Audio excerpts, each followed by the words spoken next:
Well, D-Day was obviously the most important single fight of that war. And of course, had we lost it, there's no telling what the outcome would have been.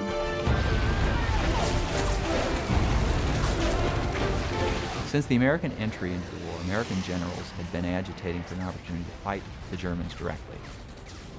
The D-Day invasion of Normandy in June 1944, represented the cutting edge of this offensive.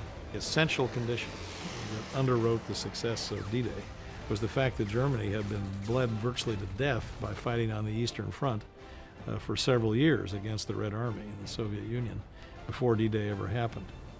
The Germans had been preparing for this invasion as long as the Americans and the British had been, and they had been digging in. And they knew that they could inflict appalling casualties on the first units ashore. Well, somebody had to do it.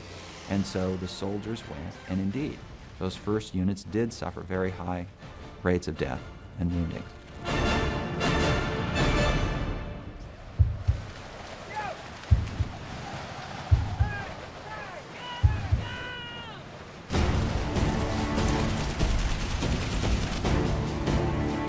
It's one thing to go on a beach with sand dunes. It's something else when you've got enemy on top of these bluffs.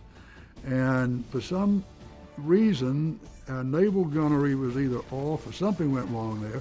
They couldn't destroy those gun emplacements.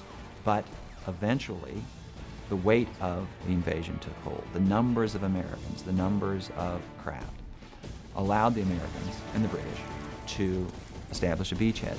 And once they established a beachhead, then they could bring more and more soldiers and equipment ashore. One thing I don't think either the Japanese or the Germans really counted on was what it meant to come up against a massive capitalist industrial power. The ability to build stuff on a massive scale with massive numbers was just something they hadn't really anticipated. If you look back at the old photographs and the footage of that armada out there off the coast, I don't think they've ever assembled before or after anything like that. Eventually, it was the technology, it was the weight of American weapons that tipped the balance. But at the very beginning, it was the soldiers, the ones who splashed ashore, the ones who knew that in the first wave, lots and lots of them would never come back. And those are the ones who made possible everything that followed.